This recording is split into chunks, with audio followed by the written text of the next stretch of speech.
పండగ పూట చంద్రబాబు పచ్చి అబద్దాలు మాట్లాడుతున్నారని తీవ్ర స్థాయిలో మండిపడ్డారు వైఎస్ఆర్సీపీ ఎమ్మెల్సీ వరదు కళ్యాణి. కూటమి సర్కార్ అబద్దాల నక్షత్రం వెన్నుపోటు రాశిలో ఏర్పడిందని దుయ్యబట్టారు. చంద్రబాబు ప్రభుత్వం అధికారంలోకి వచ్చాక కూటమి నేతల ఆదాయం పెరిగింది తప్ప ప్రజల ఆదాయం ఏమాత్రం పెరగలేదని ఫైర్ అయ్యారు వరదు కళ్యాణి.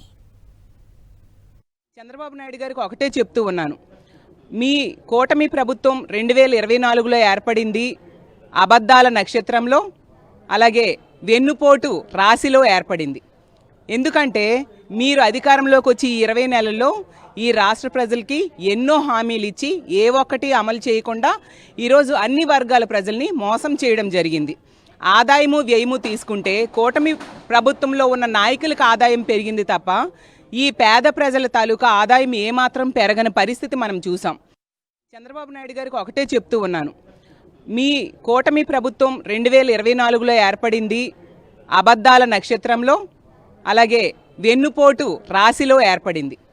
ఎందుకంటే మీరు అధికారంలోకి వచ్చి 20 నెలల్లో ఈ రాష్ట్ర ప్రజలకి ఎన్నో హామీలు ఇచ్చి ఏ ఒక్కటి అమలు చేయకుండా ఈరోజు అన్ని వర్గాల ప్రజల్ని మోసం చేయడం జరిగింది. ఆదాయము వ్యయము తీసుకుంటే కూటమి ప్రభుత్వంలో ఉన్న నాయకులకు ఆదాయం పెరిగింది తప్ప ఈ పేద ప్రజల తాలూకా ఆదాయం ఏమాత్రం పెరగని పరిస్థితి మనం చూసాం.